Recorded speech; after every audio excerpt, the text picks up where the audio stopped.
And you've just heard Hypocrite by Chloe Roze, and I'm delighted to be joined by Chloe now. Hello, Chloe. Hi. So first of all, what can you tell us about Hypocrite? Was it a tough song to write?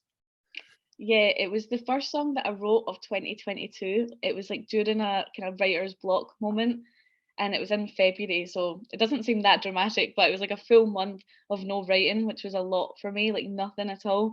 So I wrote it when I had COVID, and I was just feeling so terrible, mainly because I was in the house myself, and I was just feeling so like left out of everything. Like everyone was going out, and I was like in the house alone, and I felt like no one was talking to me. So when I wrote this song, I was definitely feeling very sorry for myself. Mm-hmm. But it is quite a personal song, isn't it? I mean, you know, you're really kind of looking inward it feels to me, having listened to it a few times now, that you probably had to dig quite deep to get these out. Yeah, for sure. It was definitely hard because it was almost like a self-deprecation moment that was happening in my head, and then I decided to start making it into a song. So it felt like almost like I was judging myself, even though the song is very honest. It was like the inner saboteur was judging myself. Like when I was writing the chorus, which is the first bit I wrote, I literally just wrote down like, "Oh, I'm a hypocrite." Like that was the first thing I wrote down. And looking back, I'm like, that is so harsh to call yourself that, but that's how I felt at the time. So. And I think as well, when people were locked down or had COVID or just couldn't leave the house for whatever reason, a lot of us had thoughts like that.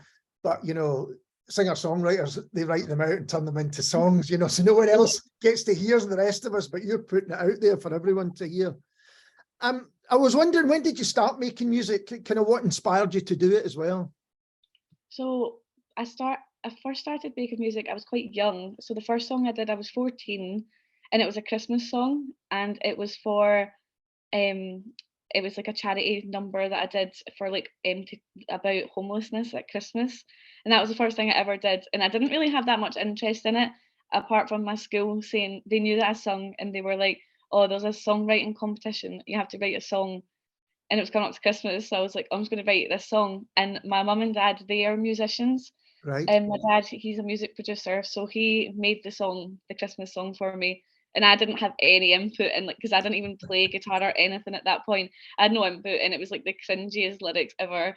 And but ever since I did that, I just loved it. Like I loved like recording. And then when I was that year, I got my first guitar for my birthday. I got a guitar, and ever since then, like I just started writing little silly songs on it, and then it progressed as I got older into something more serious. But yeah.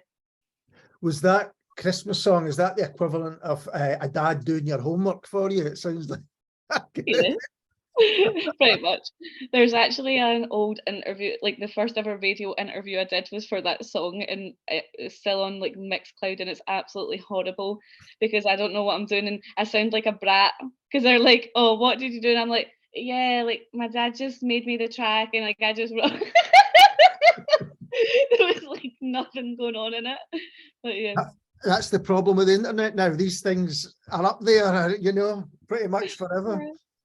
So going back to your EP, Free Falling, which you made before Hypocrite, that seemed to be a response to being isolated as well and being forced to be alone. It's very different choosing to be alone than actually being forced to be alone. Was that kind of important in writing that EP? Yeah, definitely. I felt that when I wrote that EP, like 2019, I started uni, I moved out of my home, and I was making all these new friends from all like around the world in different countries, and just living like a kind of more out there life. And then COVID happened, and I just was like, had all this, like I felt like I had so much to say about the experience from uni and things like that. And then I was put in to like a confinement space back home with my parents as well, which I love them, but it was very difficult to go from being independent back there with them. So I guess that kind of like alone. I also went through a breakup right before, like 2 weeks before lockdown, which was like the worst decision I've ever made in my life. Like a 5-year relationship, and I was like, oh, I'm not feeling this anymore. And then it's like lockdown. I was like, oh no. So a lot of it came from the breakup as well. But it's that thing. I mean, I think back to when I left home, you think, right, this is the beginning and you're moving in one direction. The idea that only a short period of time later you're back in. I mean, it just must kind of mess with your head so much. Yeah. And it seems to me you love, big part of what you do is put live performance and collaborating with other people. And of course, you wouldn't be able to do that at that period as well. That is important to you, isn't it? That side of things. Yeah, absolutely. I love like performing live. It's like my favorite thing to do. And I think it's because there was a time in my life where I really struggled with it. I Right. used to like like when I started like kind of posting videos like online and stuff when I was younger, I was doing like wee local gigs and I would stand there and my mum used to call me Larry the Lamb because my voice would just go like because I'd be terrified. I'd stand like this and after every song I go thank you and that was it. But then I've started to like find my confidence and now I love it. Like when I'm on stage, like I love just like talking to the audience and like having a laugh and definitely when I did my EP, it was very sad because I never got the opportunity Yeah. to perform it live until a good year later, because obviously there was not really opportunities. Like, I did some online stuff and like we kind of virtual concerts and stuff, but there was no opportunity for that. So 2022, it was literally like I was gigging like most weeks, like every single week, because I was like I just need to get out and do as many performances as I can. Because the songs on the EP, they sound to me like they were written to be performed live. Did you feel that this was them finally getting, you could kind of put the EP behind you almost by playing them live? Yeah, I did like a headline concert at Sneaky Pete's for it because even though it was like a full year later, I was like, I just feel like the EP needs that moment to be like on a platform and have my own kind of like vision for like a concert, my own kind of like lighting ideas and visuals and things like that. And once I did that concert, it truly felt like a bye bye to that era, but like in the nicest way possible because I got to like see out all my visions that I had when I created the music. And talking about collaboration, you've worked with Akela, who we've had on the show. What's that relationship like? And Akila's my best friend and flatmate, so we live together Right. in Musselburgh, and we met in first year uni in halls. We lived together in halls. We've lived together ever since.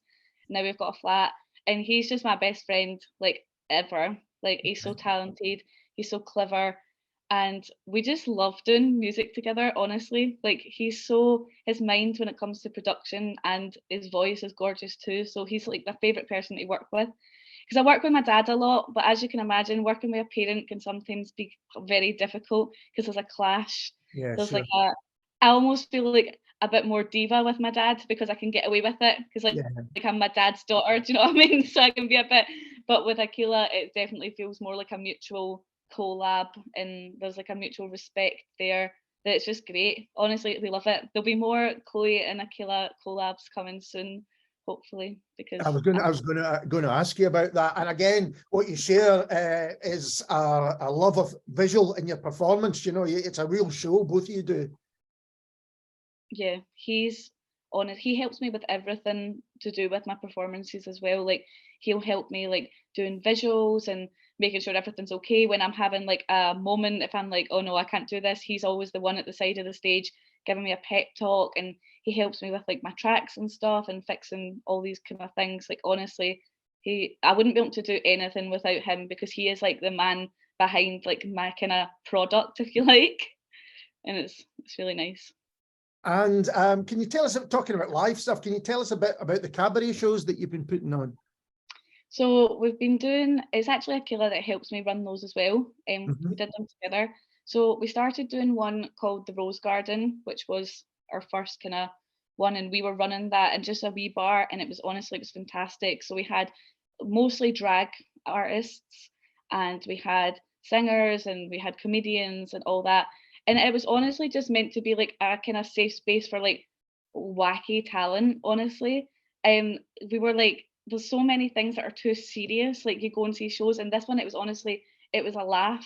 There was no pressure. Like everyone could just be themselves. Like they had like drag queens, but then we also would have people doing like more performance art kind of things, and just things you wouldn't see like going into any kind of bar. Like you wouldn't usually like your run of the mill place wouldn't have it. And Akila and I, we would sing every week at it, and honestly, it was really, really good. We stopped doing it. We stopped doing that show in November, but we are looking to bring it back this year. We needed a wee break. We want to focus on music kind of related stuff. As much as we love cabaret and drag and all that, because that will always be a big part of what I do, because I'm a huge drag fan as well, like a huge drag fan. I love it. We wanted to bring it back and definitely to that. But right now, we were like, we'll focus on the music coming out and all that kind of stuff, and then maybe revisit in the future.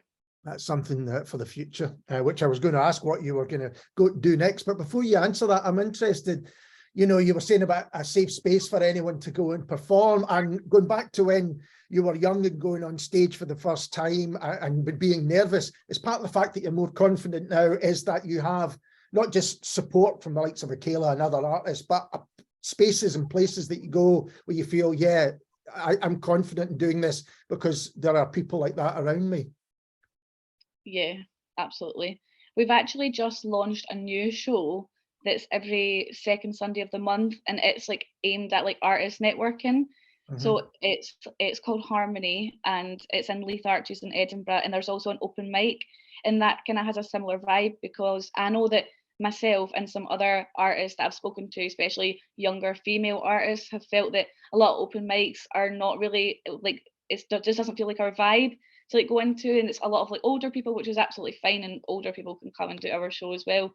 But we were like, we want to create like a kind of safe space, especially for like women in the arts, to come and do like open mic and like, so basically how it works is each month we'll have 2 guests that come and perform.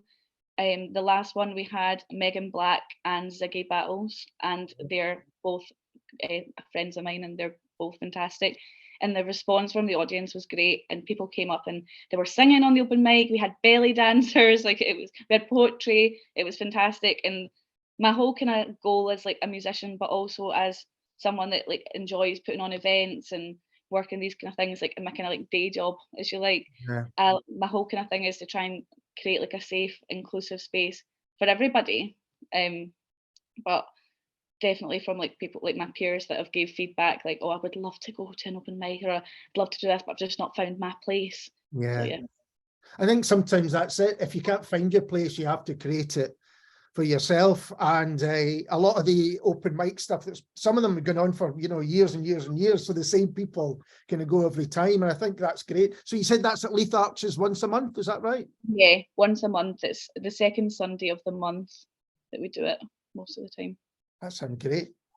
And what is next for you, apart from, you know, putting on these shows? Have you've released Hypocrite? Have you got other further releases coming out? I've got a couple of things sitting in the back that definitely is going to be surface.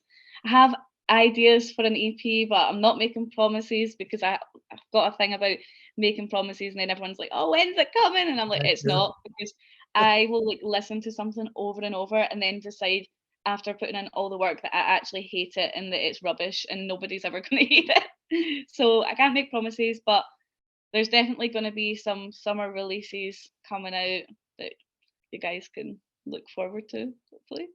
Excellent, thanks. So Chloe, thanks so much for taking the time to talk to me. I really enjoyed it. No worries, thank you for having me. And this is Chloe Roze and Live, Lie, Love.